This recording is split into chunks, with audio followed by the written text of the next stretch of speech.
Soupçonné d'avoir assassiné sa femme et ses 4 enfants chez lui à Nantes en avril 2011, puis de les avoir enterrés sous la terrasse de la maison louée depuis plusieurs années, Xavier Dupont de Ligonnès, un homme venant d'avoir 50 ans, issu d'une vieille famille française, représentant de commerce de profession, a quitté la région nantaise. Il est maintenant porté disparu depuis 12 ans. Voici une théorie sur son escapade ultérieure depuis le sud de la France. La seule qui rassemble toutes les pièces connues du puzzle et combine des questions troublantes avec un scénario montrant un parcours cohérent pour Xavier Dupont de Ligonnès à partir de son départ mystérieux de Roquebrune-sur-Argence le 15 avril 2011. Première clé, l'affaire John List. Rappel, le père de Xavier Dupont de Ligonnès est décédé le 20 janvier 2011. On sait qu'il lui a légué la carabine qu'il possédait. Dupont de Ligonnès obtient sa licence de tir la même année, le 2 février. Le 12 mars, après avoir hérité de la carabine de son père, Xavier Dupont de Ligonnès achète des cartouches et un silencieux. Sans retrouver l'arme, il est peu probable que l'on apprenne davantage sur son utilisation.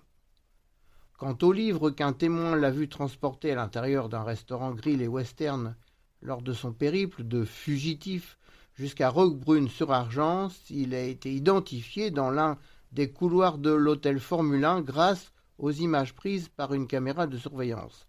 Il s'agit de Glacé de Bernard Minier, un roman de 560 pages publié en février 2011, 2 mois avant la tuerie. Cependant, un autre livre, retrouvé au domicile de la famille Ligonnès, attire l'attention. Un roman de l'auteur américain à succès Harlan Coben. Le titre en français est « Disparu à jamais » et en anglais « Gone for good ». Parti pour de bon. La mort contre le non-retour. Point d'interrogation.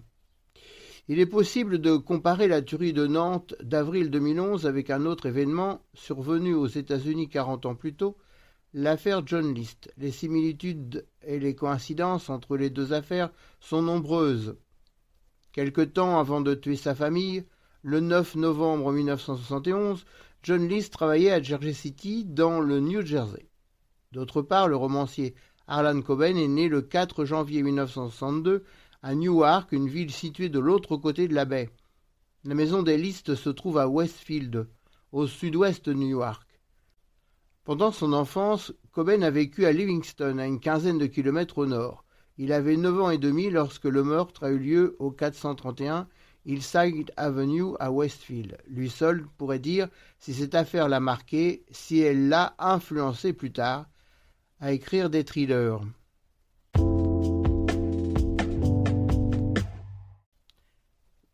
Xavier Dupont de Ligonnès a été pendant des mois présent sur le sol américain et son collègue et ami au moment du fameux procès List.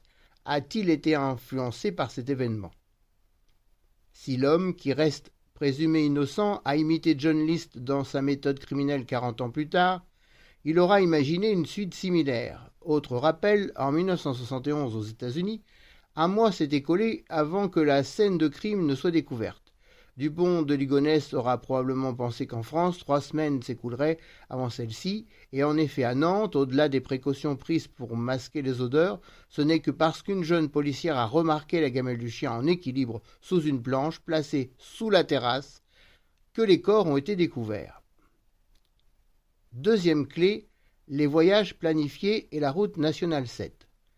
Une fuite doit être planifiée. L'évasion de Xavier Dupont de Ligonnès a été anticipée, et pourtant, à proprement parler, elle n'en est pas une. Il y a en effet une ambiguïté liée au besoin d'argent. Pour lui, c'est à la fois un nouveau départ et en même temps, dans les premiers jours, une continuité de vie dans le cadre de ses habitudes professionnelles. Dans les derniers mois précédant le drame, Xavier Dupont de Ligonnès travaillait comme enquêteur qualité ou client mystère, peu rémunéré pour une société spécialisée. Il visitait des hôtels en France et rédigeait ensuite ses impressions. Ainsi, ce qui semble être un voyage erratique à travers le pays après son départ définitif de Nantes est d'abord le moyen pour lui, en menant à bien sa mission, de récupérer plus tard de l'argent par virement sur le compte bancaire qui lui est attaché. Ensuite, son évasion a été préparée longtemps à l'avance. Dupont de Ligonnès loge discrètement dans les hôtels économiques, notamment pour le travail, et c'est sans doute pour cela qu'il s'est éloigné de Nantes fin mars 2011 jusqu'au port de Châteauroux dans l'Indre, dans la zone commerciale de Saint-Maur où se trouve précisément un hôtel de la marque première classe. Ce que l'on sait.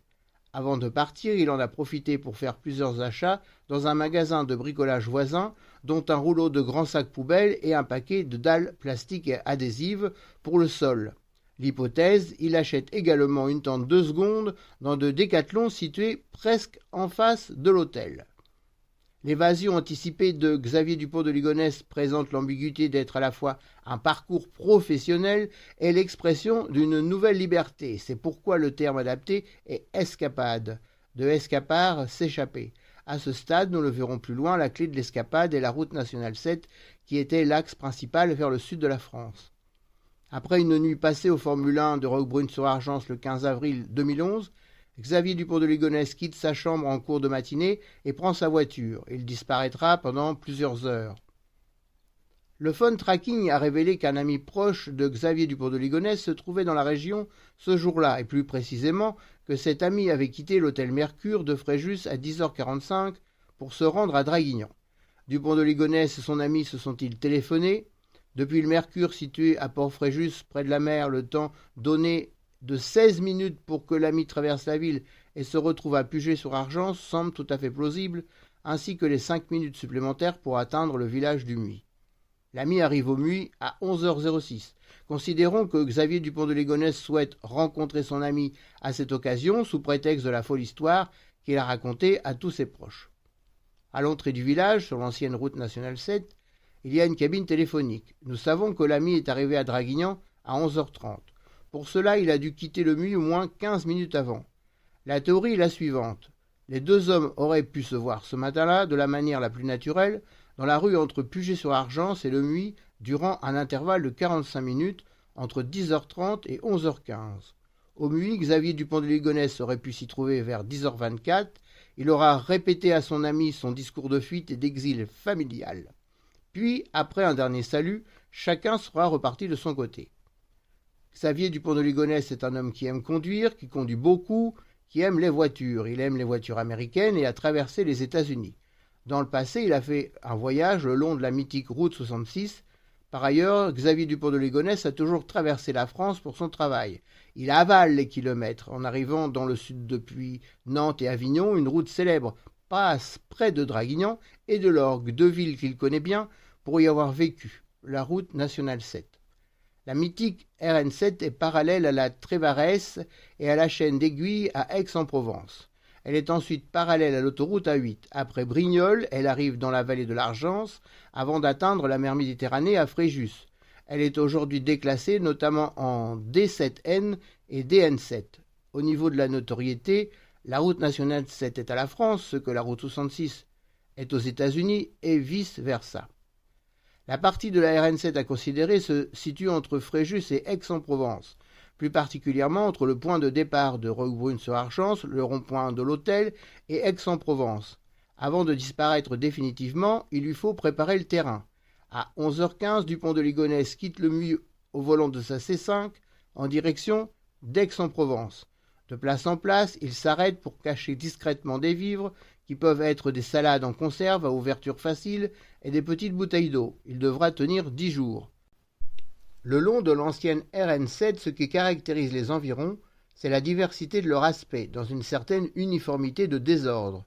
Entre buissons, herbes hautes, arbustes, broussailles, lieux abandonnés ou semblant l'être, ce n'est pas que Xavier Dupont de Ligonnès aurait pu trouver une cache, c'est qu'il pouvait en trouver une centaine. Il observe les bords de route, tente de repérer les lieux propices à ses futures pauses.